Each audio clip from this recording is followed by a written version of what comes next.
চীনের তৈরি অত্যাধুনিক মাল্টিরোল অ্যাটাক হেলিকপ্টার জেট-10 এখন পাকিস্তান সেনাবাহিনীর হাতে। ২রা আগস্ট দেশটির বিভিন্ন সংবাদ মাধ্যম এ তথ্য জানিয়েছে। চীনা সামরিক বিশেষজ্ঞদের মতে এটি হবে জেট-10 সিরিজের প্রথম রপ্তানি চুক্তি, যা পাকিস্তানের প্রতিরক্ষা সক্ষমতা, বিশেষ করে সন্ত্রাস বিরোধী অভিযান উল্লেখযোগ্যভাবে বৃদ্ধি করবে।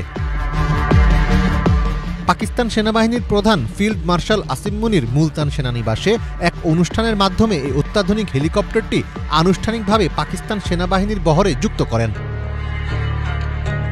এই হেলিকপ্টারটি সর্বোচ্চ গতি ঘণ্টায় প্রায় ৩০০ কিলোমিটার এবং অস্ত্র ও জ্বালানি বোঝাই অবস্থায় ৮০০ থেকে ১১২০ কিলোমিটার পর্যন্ত যুদ্ধক্ষেত্রে টানা উঠতে পারে। এতে রয়েছে উন্নত রাডার প্রযুক্তি ও অত্যাধুনিক ইলেকট্রনিক ওয়ারফেয়ার স্যুট, যা সেনাবাহিনীর স্থল ও আকাশভিত্তিক বিভিন্ন হুমকির মোকাবেলায় সক্ষমতা বহুগুণ বাড়িয়ে তুলবে।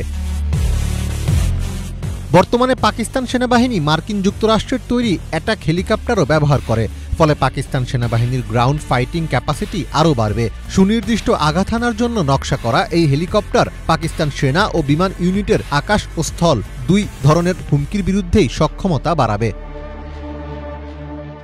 জুলাই মাসের শুরুতে বেশ কিছু সংবাদ মাধ্যম জানায় পাকিস্তান ৪০টি জেট-10 অ্যাটাক হেলিকপ্টার তাদের বাহিনীতে যুক্ত করেছে, যা তাদের বিমান যুদ্ধের সক্ষমতা বাড়িয়েছে। তবে এটি কেনার ও সরবরাহের সময়সূচি তখন প্রকাশ করা হয়নি।